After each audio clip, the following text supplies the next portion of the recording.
Boris Johnson finds himself under mounting pressure after the resignations of both the Health Secretary Sajid Javid and the Chancellor Rishi Sunak, both saying they've lost confidence in the Conservative Party leader.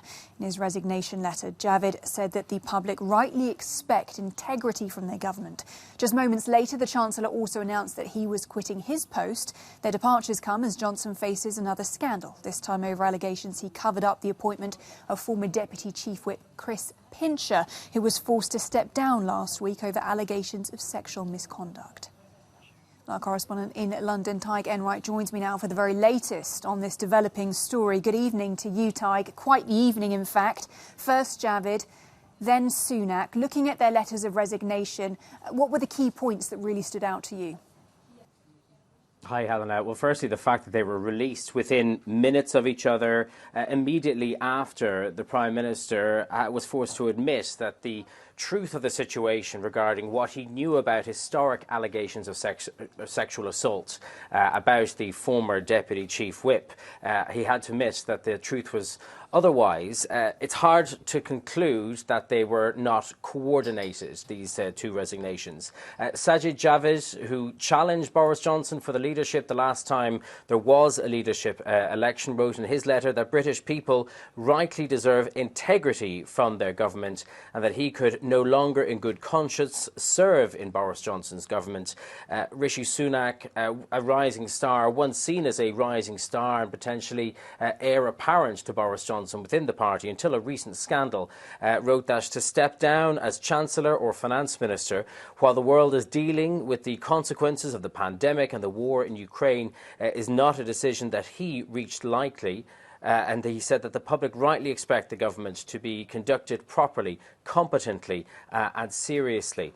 This sex scandal involving the former Deputy Chief Whip very much feels like the straw that broke the camel's back for Boris Johnson and particularly for these two ministers. It will be seen and is being seen as more proof of the Prime Minister's dishonesty, not about the scandal itself, but about what he knew about those historic allegations against Chris Pincher. So we're left in the situation now where we have two of the most respected, the most serious and widely regarded as the most competent ministers in Boris Johnson's cabinet having resigned from a cabinet which many of Boris Johnson's critics accuse of filling purely with loyalists.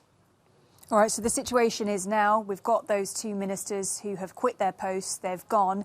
Any other minister tonight who goes anywhere near a journalist will be asked whether they back the Prime Minister. Where does this leave Boris Johnson right now?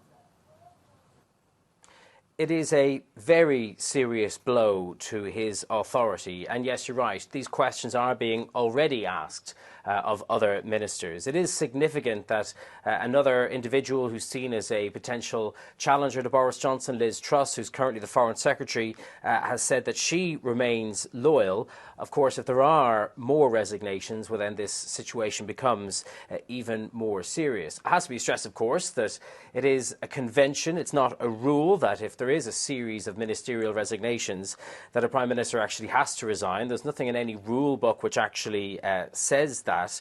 And Boris Johnson has reportedly been said in the past that he would have to be dragged by army tanks out of Downing Street. I think his instinct will be to try to tough this out. But the questions of the coming days will be, who can he get to replace these senior, respected figures in these very serious jobs? Who would join Boris Johnson's cabinet right now? There is a sense that a momentum is moving against him, not just obviously within the cabinet, but among the junior ranks of the party, even though Johnson survived that confidence motion by his backbench MPs just a few weeks ago. And the rules of the Conservative Party say that gives him a year's grace from any further challenges. There is already talk of changing these rules. So things certainly are moving in the wrong direction for the British Prime Minister right now.